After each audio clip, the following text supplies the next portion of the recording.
बिल्कुल, जो रुझान सामने आ रहे हैं हेमंत, कहीं ना कहीं ये चौंकाने वाले रुझान है हेमंत। Over to you. बिल्कुल, और ये रुझान जो है वो शेयर बाजार पर भी इसका असर डालते नजर आते हैं। अब तक की सबसे बड़ी गिरावट जैसा कि जिक्र हमने अभी दिखाया अपने दर्शकों को, और इस बीच हमारे साथ editor in chief Anurag ji भी जुड़ गए हैं, सीधा उनका भी रुख कर लेते हैं। अनुराग जी, ये सबसे बड़ी गिरावट जो है वो देखने को मिल रही है शेयर बाजार में, अमूमन हम देखते हैं, लेकिन इतनी बड़ी गिरावट, बहुत निवेशकों का जो करोड़ों का पैसा लगा है वो डूबने की स्थिति। निश्चित तौर पर हेमंत, देखिए, कोरोना के बाद जो सबसे ज्यादा शेयर बाजार में टूट दिखाई दी है वो 2024 लोकसभा का जो चुनावी नतीजा है उसके बाद ये दिखाई दी है। 6000 पॉइंट माइनस है निफ्टी। इससे आप अंदाजा लगाइए कि जो करोड़ों रुपया निवेशकों ने लगाया है वो डूबने के कगार पर है। एक आंकड़ा निकलकर सामने आया है कि करीब 40 लाख करोड़ जो निवेशकों के हैं वो कहीं ना कहीं दांव पर लगे हुए हैं। इसके अलावा अडानी हो या अंबानी हो, सभी के जो शेयर्स हैं उसमें 15 से 20% तक की गिरावट आई है। इसके अलावा आपको याद होगा कि जब चुनावी दौर चल रहा था, लोकसभा चुनाव का प्रचार चल रहा था, तो उस वक्त शेयर बाजार बहुत ज्यादा गिरा था और 15 लाख करोड़ जो विदेशी निवेशक थे उन्होंने भारत से अपना पैसा खींच लिया था। तो कहीं ना कहीं उनके पास भी इस बात की खबर थी कि जो इंडिया के इलेक्शंस हैं वो शेयर बाजार के लिहाज से मुफीद नहीं है। शायद यही वजह थी कि उन्होंने इलेक्शन के दौरान जो अपना फंड था शेयर बाजार में पड़ा हुआ विदेशी फंड, उसको उन्होंने वापस ले लिया था।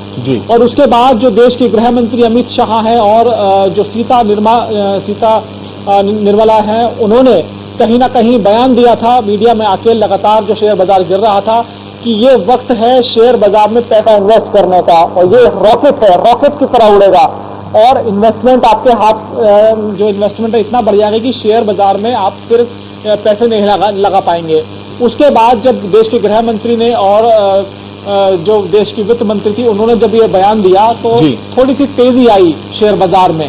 और उसके बाद तेजी तब आई जब एग्जिट पोल आए। तो एग्जिट पोल के बाद जब बाजार खुला तो कहीं ना कहीं जो शेयर बाजार है उसको लगा कि अब तो देश में मोदी सरकार बिल्कुल स्पष्ट बहुमत से आ रही है और 400 पार का आंकड़ा भी आराम से छू सकते हैं। लेकिन आज सुबह जैसे ही पोस्टल बैलेट की गिनती शुरू हुई तो उसमें आपने देखा, सभी ने देखा कि जो समाजवादी पार्टी उत्तर प्रदेश में कांग्रेस गठबंधन हो या देश में पूरा इंडिया गठबंधन हो, भारतीय जनता पार्टी के लगातार पीछे था वो। और पोस्टल बैलेट में तो वो लगातार बराबरी पर आ गया था और एक बार को आगे भी बढ़ गया था। लेकिन जैसे ही ईवीएम से वोट्स निकलना शुरू हुई तो जैसी उम्मीदें भारतीय जनता पार्टी को थी वो उम्मीदें उन पर फिट नहीं बैठी। आप देखिए कि अभी भारतीय जनता पार्टी 240 से ऊपर नहीं बढ़ पा रही है। जादुई आंकड़ा भारतीय जनता पार्टी ने नहीं छुआ है। 2014-2019 में भारतीय जनता पार्टी ने अपने दम पर सरकार बनाई थी और उन्होंने सहयोगियों को अनुराग जी, यानी कि माना जाए कि जो अनुमान तमाम एग्जिट पोल्स के तौर पर निकलकर सामने आ रहा था, उन्हीं अनुमान को मानते हुए निवेशकों की ओर से निवेश भी किया गया, लेकिन उसका सीधा उल्टा असर देखने को मिला। तो एक भारी नुकसान, यानी कि प्रेडिक्शंस किसी तरीके से साफ तौर पर ये देखिए कि जो सरकारी सेक्टर है वो पूरी तरह से टूट गया है। पीएसयू है, आप पीएसयू में बैंक देखिए, एलआईसी देखिए, इसके अलावा डिफेंस सेक्टर को आप देखें तो डिफेंस सेक्टर में 15 से 20% तक की गिरावट आई है। और ये गिरावट इसी वजह से है कि देश में बीजेपी को जो उम्मीदें थी शेयर बाजार को कि 272 का जो जादुई आंकड़ा है वो बीजेपी छुएगी। हालांकि देखिए, वैसे भी लार्जर स्केल पर देखें तो एनडीए पूरी तरह से बहुमत में है, 290 से ऊपर का आंकड़ा एनडीए के पक्ष में है। लेकिन शेयर बाजार जो है मजबूती से चलता है। अब आप देखिए जो खबरें आ रही हैं, इंडिया गठबंधन के लोगों ने जेडीयू से और बाकी जो जनता दल, बीजू जनता दल है, उससे संपर्क उन्होंने करना शुरू कर दिया है। नीतीश कुमार को डिप्टी पीएम का ऑफर दिया जा रहा है। तो ये जो अफवाहें चल रही हैं और ये जो कयास लगाए जा रहे हैं, पॉलिटिकल प्रेडिक्शंस लगाए जा रहे हैं, तो वो शेयर बाजार पर असर डालता है। और यही वजह है कि शेयर बाजार आज इतना नीचे गिरा है, इतना कोरोना के टाइम में ही नीचे गिरा था। हेमंत, बिल्कुल। अनुराग जी, थोड़ा सियासी मायनों को अगर समझें, क्योंकि एक तरफ ये जिक्र होना शुरू हो गया, हम देख रहे हैं सोशल मीडिया पर 2 लड़कों की जोड़ी हिट हो गई, लेकिन मैं थोड़ा सा इसमें आकलन करना चाह रहा था कि क्या 2 लड़कों की जोड़ी हिट उत्तर प्रदेश के अंदर हुई या वाकई एक एंटी इनकम्बेंसी जो फैक्टर था वो नजर आया उत्तर प्रदेश के अंदर, नाराजगी थी वोटर्स के अंदर अपने प्रत्याशियों को लेकर? देखिए हेमंत, अभी उत्तर प्रदेश में मुख्यमंत्री कार्यालय से जुड़े कुछ लोगों से मेरी बात हुई थी और भारतीय जनता पार्टी के लोग लगातार मंथन कर रहे हैं कि आखिर भाई हुआ उत्तर प्रदेश में ऐसा क्या। अब जो हार का ठीकरा है वो किसके ऊपर फूटेगा। तो देखिए, मोटा मोटा मुझे 5-6 पॉइंट ऐसे समझ में आते हैं जिसको लेकर अगर हम सोचेंगे तो निश्चित तौर पर हार का ठीकरा उन्हीं के ऊपर फूटेगा। सबसे पहले आप देखिए कि उत्तर प्रदेश में जो भारतीय जनता पार्टी का संगठन था वो थोड़ा सा ओवर कॉन्फिडेंस था। वो उनको समझ में आ रहा था कि जो चुनाव है पूरा का पूरा ये प्रधानमंत्री मोदी के नाम पर लड़ा जा रहा है, तो उनको ज्यादा मेहनत करने की जरूरत नहीं है।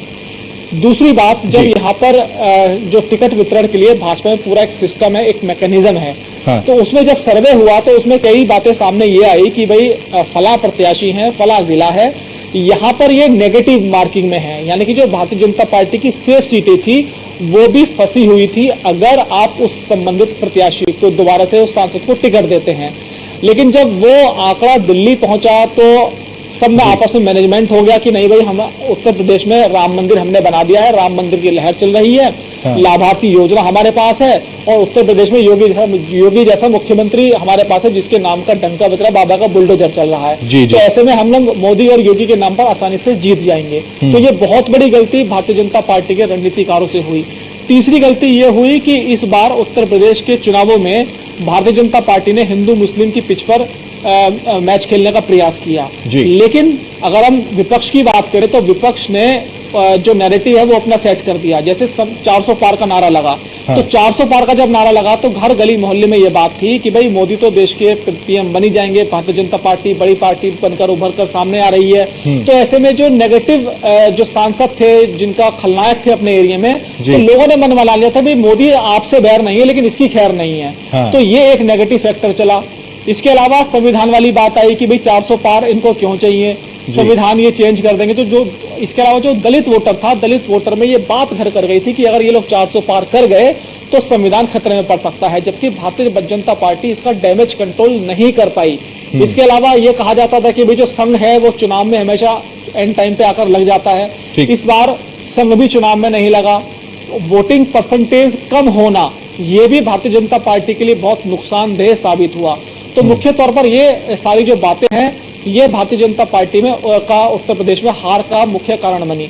देखिए उत्तर प्रदेश में योगी जैसा मुख्यमंत्री है, लॉ एंड ऑर्डर बहुत शानदार है, लाभार्थी योजना काम कर रही है। तो अगर ये सब इतना मजबूत सिस्टम होते हुए भी अगर उत्तर प्रदेश में समाजवादी पार्टी गठबंधन आगे बढ़ रहा है तो भारतीय जनता पार्टी के लिए चिंता की बात है। हालांकि देखिए मोटे मोटा जो रिजल्ट है वो आ चुका है, गठबंधन 40 के आसपास आगे है और भारतीय जनता पार्टी उसका पीछा कर रही है, लेकिन समाजवादी पार्टी बड़ी पार्टी उभर कर सामने आ रही है। तो ये वाकई भाजपा के लिए चिंता की बात है उत्तर प्रदेश में। बिल्कुल बिल्कुल, इस पर चिंता करनी चाहिए और इसको लेकर मंथन चिंतन का दौर चलेगा। अभी श्रावणी और भी तमाम पैनलिस्ट हमारे साथ जुड़े हुए हैं, उनको एक बार। जी बिल्कुल बिल्कुल। संदीप दुबे प्रवक्ता बीजेपी हमारे साथ जुड़ चुके, हिमांशु कुमार प्रवक्ता कांग्रेस हमारे बीच जुड़ चुके, डीपी यादव प्रवक्ता सपा हमारे बीच थोड़ी देर में जुड़ेंगे।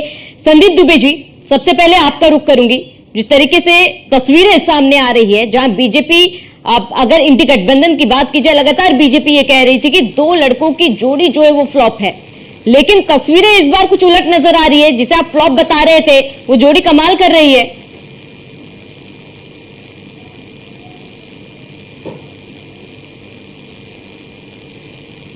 ये यशस्वी प्रधानमंत्री नरेंद्र मोदी जी अब देश के प्रधानमंत्री बन रहे हैं और हम सब आप सबको और देश की समस्त जनता को बधाई जिन्होंने कुल बहुमत की सरकार तीसरी बार चुनी प्रधानमंत्री नरेंद्र मोदी जी के नेतृत्व। हाँ, अच्छी बात यह है कि हमने इतना ऊंचा मापदंड रखा था, हमने खुद ही कहा था हम 400 पार जाएंगे।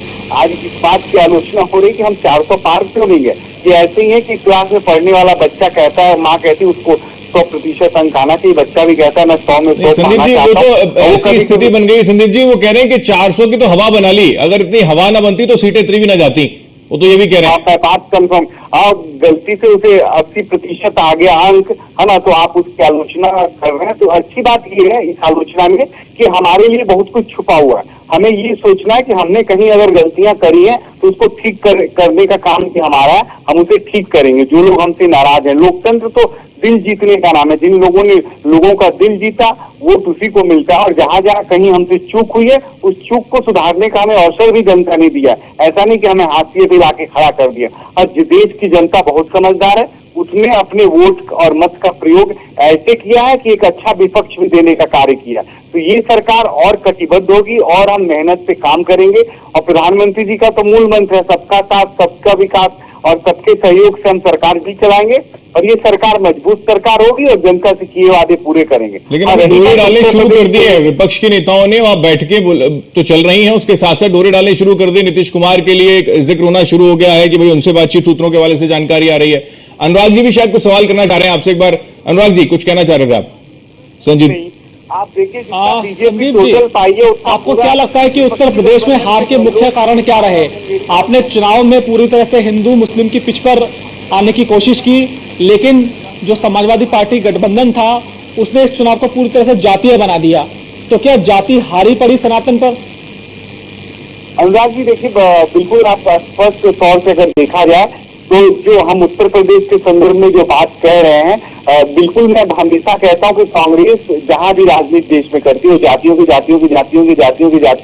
जो जातियों का गणित है उसको बेहतर ढंग से बिल्कुल रखती है और उसमें कहीं ना कहीं उसकी पूरी ताकत है। कांग्रेस ने इसी ताकत से देश में राज किया, या तो खुद डाल दिया या जातियों के समीकरण को बहुत मजबूती से रखा। लेकिन हम किसी और को दोष नहीं देते, हमें स्वयं अपना मूल्यांकन करना चाहिए, क्योंकि राजनीति में तो दोनों पक्ष आपस में लड़ रहे थे। जीतने वाले की वाहवाह होती है, हार जाता है तो उसको मूल्यांकन करने का अवसर मिलता है। तो दैट हमें और बेहतर अपना मूल्यांकन करने का अवसर मिलेगा, क्योंकि समाजवादी पार्टी हो या कांग्रेस उत्तर प्रदेश में जो सबसे बड़ा परिस्थिति बनती है लॉ एंड ऑर्डर को लेके बनती है। हमारे साथ लगातार मेहमान भी बने हुए हैं, उनका भी रुख करेंगे, लेकिन इस पर हमारे साथ हिमांशु कुमार प्रवक्ता कांग्रेस पार्टी से हैं। हिमांशु जी क्या कहेंगे? थोड़ी सी ऑक्सीजन मिल गई आपको इस वक्त उत्तर प्रदेश के लिहाज से ही सही? हिमांशु जी देखिए, शायद आप जी बात देखिए, जितने भी हिंदू पट्टी के राज्य हैं उत्तर भारत के, चाहे वह बिहार हो, यूपी हो, हरियाणा हो, चाहे फिर राजस्थान हो, सारे जगहों पर आप देखेंगे कि 2% बीजेपी का घटा है।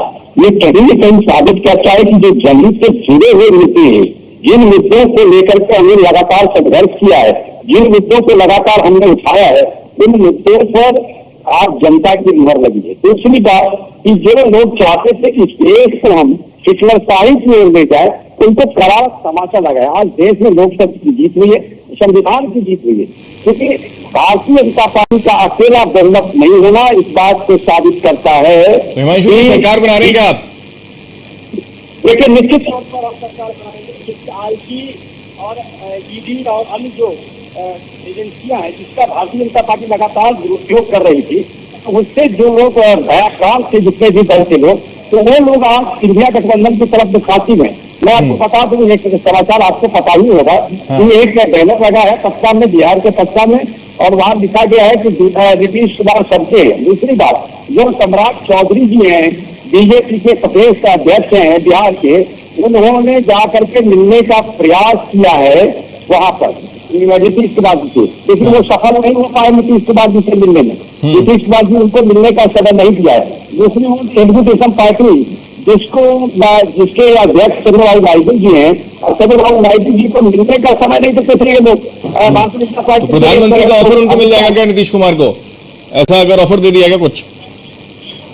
देखिए, अभी इस तरह की कोई बात नहीं है, तो आला कमान के स्तर की बात होती है। लेकिन नीतीश कुमार जी और जितने भी छोटे छोटे दल हैं इस देश में, उनको जरा बन करके ईडी, सीबीआई और आईटी का भय दिखा करके अपने सारे। लेकिन नाराजगी तो शायद इसी बात को लेकर थी कि प्रधानमंत्री के तौर पर उनको संयोजक तक नहीं बनाया गया, इस तरीके की स्थितियां हो गई। उस वक्त ऐसा लग रहा था कि उनके साथ, उन्हीं के नेतृत्व में चुनावी मैदान फतेह की जाएगी, लेकिन नीतीश कुमार उस वक्त नाराज हुए और फिर ये स्थिति बनी कि एंड टाइम पर वो पलटू राम का जिक्र होना शुरू हो गया। हमारे साथ परमवीर सिंह भी है, हमारे साथ एक्सपर्ट हैं। परमवीर जी, आप फिलहाल क्या आकलन कर पा रहे हैं इस वक्त जो स्थितियां हैं, जो रुझान है और जो नतीजों में तब्दील थोड़े थोड़े हो रहे हैं? देखिए, 4 बजे तक की चीजें क्लियर होनी शुरू हो जाएंगी, लेकिन हॉर्स ट्रेडिंग का भी तो बात आ रही थी। वो डेमोक्रेसी के साथ में कहते हैं कि काला चेहरा ये भी होता है, वो सामने आएगा। अब ये पलटू राम इधर जाएंगे, पता नहीं कितने और भी निकल कर आएंगे पलटू राम ऐसे, तो अब उनकी इस चीजों का बोलबाला हो जाएगा। बार बार जोड़ तोड़ की कोशिश की जाएगी इसमें, तो वो अच्छा नहीं होगा। डेमोक्रेसी के लिए अच्छा नहीं होता या देश के लिए अच्छा नहीं होता। हमें याद है 90s का वो दशक, जब जनता दल की सरकार बनी थी, तो इस तरीके से ही होता था। लेकिन यहाँ पर समस्या क्या होगी? देखिए, अभी इंडिया गठबंधन की तरफ से कोशिश की जा रही है, अभी एनडीए के लोग भी करेंगे। यहाँ पर देखना क्या रहेगा, इंडिया गठबंधन के साथ सबसे बड़ी समस्या क्या आएगी? वहां पर सभी लोग बराबर बैठ के हैं, अगर हम कहें कि सब लोग, कोई भी लोग उनमें से तैयार नहीं होगा कि राहुल गांधी जी को अपना नेता मानकर प्रधानमंत्री बनाने के, तो यहाँ पर वो बहुत ममता बनर्जी वहां पर बंगाल में बहुत, अभी वो किसी दल का हिस्सा नहीं है, बहुत जोर अच्छे चुनाव जीत कर आ रही है वो। नीतीश कुमार जी की क्रेडिबिलिटी पे शक है। देखिए, उसकी मुझे नहीं लगता है कि वो जितना उनके बारे में चर्चा में आ गए हैं कि कोई भी दल उनके ऊपर पूर्णतः विश्वास करने की गलती करेगा, गलती कहा जाएगा इसे यहाँ पर। बाकी 4 बजे तक रिजल्ट आते हैं, दिखाई देगा, क्योंकि क्लोज फाइट बहुत सारी सीट्स के ऊपर ऐसी भी है जहां पर अभी मार्जिन लगभग 10,000 के अंदर घूम रहा है, तो वो 4-4.5 बजे क्लियर होती है। इस बीच ये जो स्थितियां हैं, क्योंकि अब बातें होनी शुरू हो गई, अभी हमने देखा कि नीतीश कुमार से बात की, शरद पवार सूत्रों के वाले से जानकारी निकलकर सामने, क्या इतना आसान है कि सरकार का फॉर्मेशन हो जाए? क्या ऐसी स्थिति लग रही है? देखिए हेमंत, इसमें तो मुझे कोई दो राय लगती नहीं कि सरकार के फॉर्मेशन में कहीं कोई दिक्कत या कोई कोर कसर बाकी है। देखिए, जो एनडीए है, एनडीए ने अपनी जो जीत का आंकड़ा है, सरकार बनाने का आंकड़ा है, उसको पार कर लिया है। लेकिन यहाँ पर विपक्ष के लिए सबसे अच्छी बात यह है कि एक मजबूत विपक्ष दिल्ली में देखने को मिल रहा है। जितनी विपक्ष की सीटें आई हैं, तो वो कहीं ना कहीं कोशिश जरूर करेगा कि भाई जो ऐसे लोग हैं जिनको हमेशा पाला बदलने की आदत है, उसमें से मुख्य तौर पर नीतीश कुमार का नाम आता है, तो वो कोशिश जरूर करेंगे। शरद पवार अलग बात कर रहे हैं, इसके अलावा ममता बनर्जी की बात करें या अखिलेश यादव की बात करें, तो कोशिश ये लोग जरूर कर रहे हैं। लेकिन मुझे नहीं लगता कि जिस तरह के मैनेजर आज भी भारतीय जनता पार्टी के पास हैं, और सबसे बड़ा मैनेजर तो उनका अमित शाह है, जो भाजपा के चाणक्य माने जाते हैं, तो वो लोग सभी से बात कर रहे हैं। और आज शाम को 7 बजे एनडी की बड़ी बैठक भी है, जिसमें सब कुछ तय कर लिया जाएगा कि आगे सरकार कैसे चलेगी, किसकी हिस्सेदारी कैसे रहेगी। लेकिन एक बात जरूर है कि भारतीय जनता पार्टी ने जादुई आंकड़ा नहीं छुआ है, तो निश्चित तौर पर जो उसके सहयोगी दल है, मान लीजिए टीडीपी की बात करें या जेडीयू की बात करें, तो इनकी जो बार्गेनिंग पावर है दिल्ली के अंदर, वो बढ़ जाएगी। लेकिन जब ये लोग ज्यादा डिमांड की बात करेंगे, तो कहीं ना कहीं इन लोगों को ये भी बताने की कोशिश की जाएगी कि 2014 में और 2019 में जब भारतीय जनता पार्टी सेंट्रल में अपने दम पर सरकार बनाई थी, तो हमने सहयोगियों को नाराज नहीं किया था। सहयोगियों को वही इज्जत दी थी जो गठबंधन धर्म में दी जाती है। तो वो दुहाई दी जाएगी। लेकिन राजनीति में किसी को पुराने एहसान याद नहीं रहते।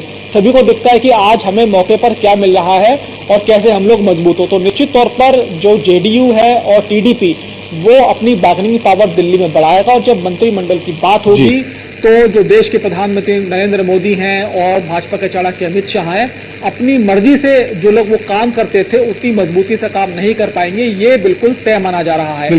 रही बात सरकार के फॉर्मेशन की, तो देखिए प्रधानमंत्री नरेंद्र मोदी को बहुत ही प्रशासनिक अनुभव है और वो सबको साथ लेकर चलना जानते हैं। और आज शाम को जब 7 बजे बैठक होगी एनडीए की, तो उस बैठक में तमाम तरह के निर्णय लिए जाएंगे। लेकिन राजनीति में एक बात भी कही जाती है कि यहाँ असंभव शब्द की कोई जगह नहीं है। तो अब देखिए, जिस तरह से विपक्ष पूरी तरह से उत्साहित है, एग्जिट पोल के जो नतीजे थे वो तो बिल्कुल उनको बेहोश करने वाले थे, लेकिन एग्जिट पोल को पूरी तरह से ध्वस्त कर दिया है नतीजों ने।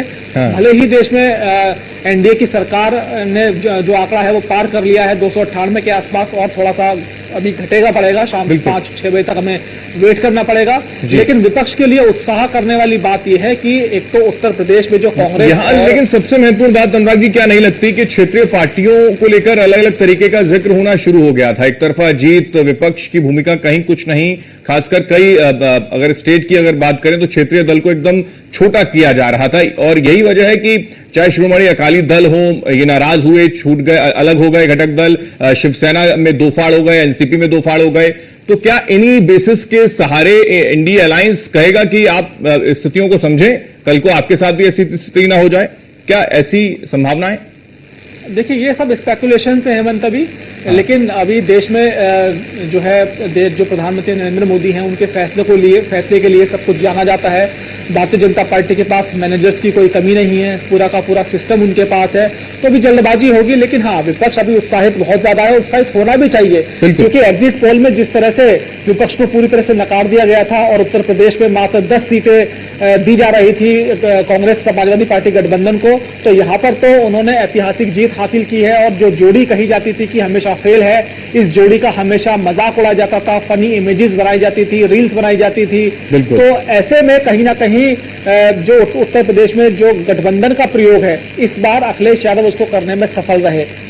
बिल्कुल। और इस बीच लेकिन तस्वीरें जो लड्डुओं वाली आनी चाहिए वो निकलकर अलग अलग पार्टियों में नहीं आई, और यही वजह है कि हालांकि कई हमने हेडक्वार्टर्स में देखा कि ऐसी शुरुआत में ये स्थिति थी कि ऑर्डर दे दिए गए हैं लेकिन उसका जश्न बहुत ज्यादा दिखाई नहीं दिया। डीपी यादव जी भी हमारे साथ हैं, प्रवक्ता समाजवादी पार्टी से। अनुराग जी लौटूंगा मैं।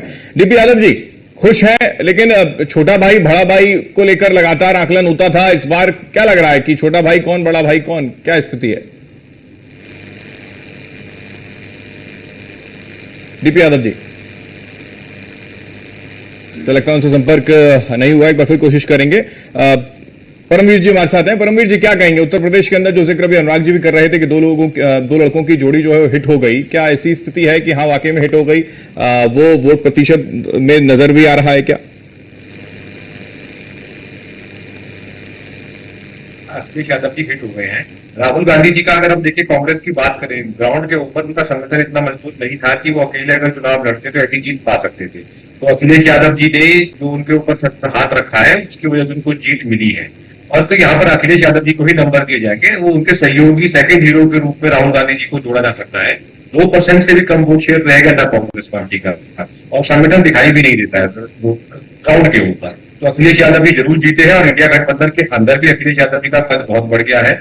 वो देखा जाए तो वही निकल कर आए हैं यहाँ पर जिन्होंने नैया पार लगवाई है। यहाँ पर अखिलेश यादव जी का कद जरूर बढ़ा है, राहुल गांधी जी का मैं नहीं मानता हूँ कि जोड़ी कहा जाए। अखिलेश यादव जी ने देखिए अगर उनका कद सकता है, पिछली बारी जब वो गठबंधन में चुनाव लड़े थे तो इसका भी 10 सीट जीती थी, इस बार बसपा का साधा भी नहीं मिल पाया है।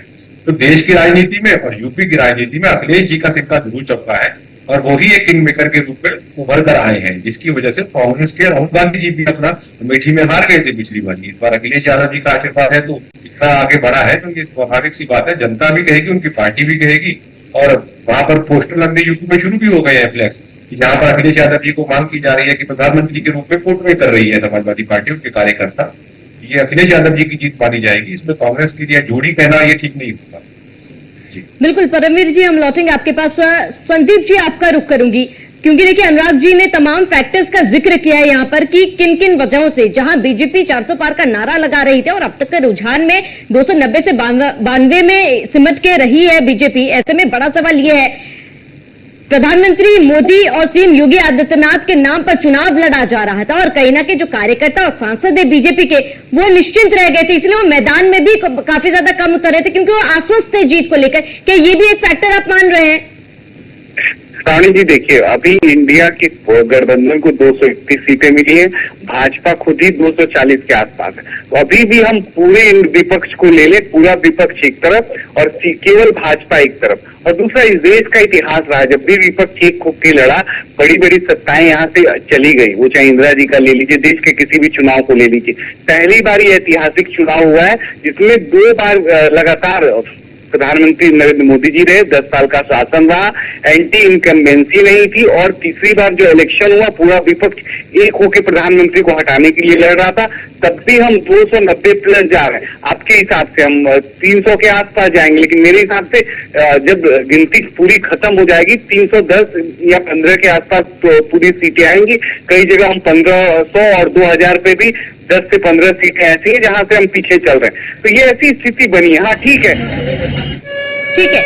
संदीप जी, आपके पास लौटेंगे हम। इसी बीच एक बड़ी खबर आपको बता दें, बहराइच से इस वक्त की बड़ी खबर, बीजेपी प्रत्याशी आनंद कुमार जीते। बड़ी खबर आपको बता दें, बहराइच से बीजेपी प्रत्याशी आनंद कुमार जीते हैं। इस वक्त की बड़ी खबर आपको बता दें, बहराइच से इस वक्त की बड़ी खबर, बीजेपी प्रत्याशी आनंद कुमार को जीत मिली है। लगातार रुझान सामने आ रहे हैं, न्यूज़ 1 इंडिया लगातार पल पल के अपडेट आप तक पहुंचा रहा है, तमाम आंकड़े आपको दिखा रहे हैं। और इस बीच बड़ी खबर, बहराइच से इस वक्त की बड़ी जानकारी, बीजेपी प्रत्याशी आनंद कुमार जीते हैं। बड़ी खबर आपको बता दें, जहां बीजेपी प्रत्याशी आनंद कुमार को बहराइच से जीत मिली है। लगातार एक पैनल हमारे साथ जुड़ा हुआ है। अनुराग जी, आप, क्योंकि जो फैक्टर्स आपने बताए, बीजेपी ने जो 400 पार का नारा लगाया था, बीजेपी फिलहाल उसे छूती हुई कहीं भी नजर नहीं आ रही है। कहीं ना कहीं हम फील्ड में भी गए थे, युवा वोटर्स जो इस बार है अनुराग जी काफी ज्यादा सक्रिय नजर आए हैं, जागरूक नजर आए थे, और कहीं ना कहीं जो युवा वोटर्स है उनके लिए स्थानीय मुद्दे काफी ज्यादा महत्वपूर्ण थे, ना कि मंदिर मस्जिद या फिर जो जाति की राजनीति खेली जा रही थी। उन सबसे ऊपर उठकर युवा वोटर्स जो इस बार उन्होंने वोट किया, और कहीं ना कहीं ये भी एक महत्वपूर्ण कारण देखा जा सकता है इस बार के नतीजों में। अनुराग जी देखिए श्रावणी, आप मोटी मोटी बात समझिए कि अगर ये चुनाव बीजेपी पूरी तरह से जीतती और जादुई आंकड़ा बीजेपी अपने दम पर हासिल कर लेती तो श्रेय किसको जाता? देश के प्रधानमंत्री नरेंद्र मोदी को।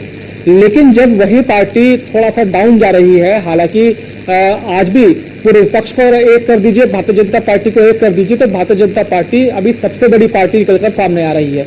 लेकिन सबसे विडंबना वाली बात यह है कि जो भारतीय जनता पार्टी के कार्यकर्ता थे, चाहे वो उत्तर प्रदेश की बात करें या बाकी जगहों की बात करें, जहां जहां भारतीय जनता पार्टी कमजोर हुई है।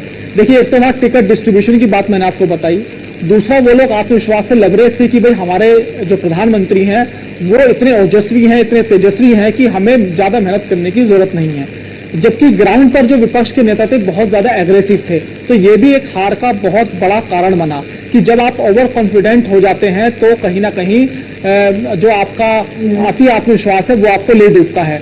उत्तर प्रदेश भारतीय जनता पार्टी के लिए एक ऐसा प्रदेश था कि जहां की जो डेमोग्राफी है, बायोग्राफी है, हर लिहाज से भाजपा के फेवर में थी। और जैसे कि मैंने आपको बताया कि यहाँ के जो मुख्यमंत्री हैं उनका एक अलग आवा मंडल है, उनका जो बुलडोजर जब चलता है, अगर आप किसी भी गली मोहल्ले में आप जाकर बात करिए, भले ही आज उत्तर प्रदेश में भारतीय जनता पार्टी डाउन जा रही है, समाजवादी पार्टी कांग्रेस आगे जा रही है, लेकिन आज भी अगर हम बात करेंगे तो एक बार लौट रहे हैं वापस। इस बीच एक बड़ी खबर मोहनलालगंज से आ रही है। जैसा कि जिक्र लगातार हो रहा था कि कई केंद्रीय मंत्रियों की साख दांव पर लगी हुई है और वो हारते नजर आ रहे हैं। इस बीच बड़ी जानकारी मोहनलालगंज से, जहां पर केंद्रीय मंत्री कौशल किशोर हार गए हैं चुनाव 2024 का दंगल, वो हार गए। ये बड़ी जानकारी मोहनलालगंज से, जहां पर कौशल किशोर चुनावी मैदान में उतरे हुए थे, उनको हार का स्वाद चखना पड़ा है। क्योंकि जैसा कि जिक्र अभी आप कर भी रहे थे अनुराग जी, वही स्थिति कि टिकटों को लेकर जो स्ट्रेटेजी तैयार की गई शायद वो सटीक नहीं बैठी। अनुराग जी, आप ही के पास वापस आ रहा हूं। यही वजह है कि जब आपने भी सवाल पूछा राष्ट्रीय अध्यक्ष जेपी नड्डा जी से, तब उन्होंने भी हालांकि कोशिश की कि कई लोग नाराज होते हैं, कई लोगों को मना लिया जाता है और उसके बाद हम एक पैमाना सेट करते हैं और उसके बाद टिकट का डिस्ट्रीब्यूशन किया जाता है। लेकिन शायद यहां चूक गई पार्टी। देखिए हेमंत, जो हमारे संवाददाता, हमारे एंकर्स ग्राउंड पर कवरेज करने के लिए गए तो हम लगातार उनसे बात करते थे। इसके अलावा मेरा अपना अलग ग्राउंड का नेटवर्क है, मैं इतने साल ग्राउंड की पत्रकारिता मैंने की है, अधिकारियों से मैं बात करता था रोजाना, तमाम सोशल सेक्टर से जुड़े लोगों से बात करता था। तो कहीं से भी पॉजिटिव खबर खासतौर से उत्तर प्रदेश में मेरे पास नहीं आ रही थी। और यही बात जब मैंने राष्ट्रीय अध्यक्ष जेपी नड्डा से पूछी भारतीय जनता पार्टी के, तो उन्होंने मेरी बात को उस समय सीरियस नहीं लिया। लेकिन जब मैंने उनको बताया कि जो भारतीय जनता पार्टी की सेफ सीटें हैं, अगर वो भी फंसी हुई हैं, वहां भी संघर्ष हो रहा है, तो जहां पर भारतीय जनता पार्टी की सपा और जो इंडिया गठबंधन है सीधी लड़ाई है, तो वहां आप कैसे बचोगे? तो इसका जवाब शायद उनके पास नहीं था। अगर हो सकता है उनके पास ये जवाब हो भी, लेकिन वो कैमरे के सामने जवाब नहीं देना चाह रहे थे। फिर भी मैंने उनसे बार बार कुरेद कर पूछा कि जिन सीटों पर संघर्ष हो रहा है, जो सेफ सीटें हैं, जहां पर आप किसी को भी खड़ा कर दीजिए, मान लीजिए अनुराग चड्ढा को आपने गाजियाबाद में या मुजफ्फरनगर में टिकट दे दिया, मेरा कोई पॉलिटिकल बैकग्राउंड नहीं है, मैं चुनाव जीत जाऊंगा, लेकिन ऐसी जगह पर आप लोग संघर्ष कर रहे हैं तो आप लोग कैसे बचेंगे? तो उन्होंने कहा कि जब कोई भी चुनाव नतीजा आता है तो हम लोग उसका आकलन जरूर करते हैं और उस पर विचार जरूर करते हैं। तो निश्चित तौर पर भारतीय जनता पार्टी उत्तर प्रदेश में खास तौर पर विचार जरूर करेगी और जो सेफ सीटें भारतीय जनता पार्टी के मुंह से निकाल कर इंडिया गठबंधन ले गया है, ये बहुत चिंता की बात है और फ्यूचर में इसकी जो घातक परिणाम भारतीय जनता पार्टी को देखने को मिल सकते हैं। इसके अलावा इस पूरे चुनाव में, जैसा कि मैं शुरू से बता रहा हूं, नैरेटिव सेट करने की कोशिशें होती रही। भारतीय जनता पार्टी ने नैरेटिव सेट किया कि भाई अगर इंडिया गठबंधन की सरकार आती है तो महिलाओं का मंगलसूत्र छिन जाएगा, घर में रखा सोना ये लोग निकाल कर ले जाएंगे, इसके अलावा विरासत टैक्स आपके ऊपर लग जाएगा, मुसलमानों को आपकी प्रॉपर्टीज दे दी जाएंगी। तो भाई विपक्ष ने एक प्रोपेगेंडा निकाला कि अगर 400 पार ये लोग आ गए तो ये लोग संविधान को बदल देंगे। तो दलितों में बहुत बड़ा मैसेज गया और यही वजह है कि आज उत्तर प्रदेश में जो बसपा है, जो दलितों की सबसे बड़ी पार्टी कही जाती है, दलितों की मसीहा मायावती को कहा जाता है, आज मायावती बिल्कुल जीरो पर है। 2014 में बसपा को इसी स्कोर का सामना करना पड़ा था। और इस बार जो दलित वोटर है वो सपा कांग्रेस के साथ इसलिए आया क्योंकि कांग्रेस का वो पुराना वोटर था जिसको बसपा ने छीन लिया था। काफी हद तक वो भारतीय जनता पार्टी के साथ भी गया था, लेकिन जब दलितों को लगा कि समाजवादी पार्टी और कांग्रेस एक साथ है तो दलित वोटरों ने इन दोनों को वोट करने में कोई परहेज नहीं किया। इसके अलावा उत्तर प्रदेश में जो सबसे ज्यादा भारतीय जनता पार्टी सीटें जीतती थी 2014 के बाद, उसके पीछे एक सबसे बड़ा कारण ये रहता था कि यहाँ पर जो मुस्लिम वोटर है वो हमेशा उसका बंटवारा हो जाता था। मुस्लिम वोटर बसपा, सपा और कांग्रेस में बंटकर रह जाता था, लेकिन इस बार मुस्लिम वोटों का बंटवारा बिल्कुल नहीं हुआ। और इसके अलावा अगर बात करें समाजवादी पार्टी ने जो टिकट बंटवारा किया, अनुराग जी, हम लौटेंगे आपके पास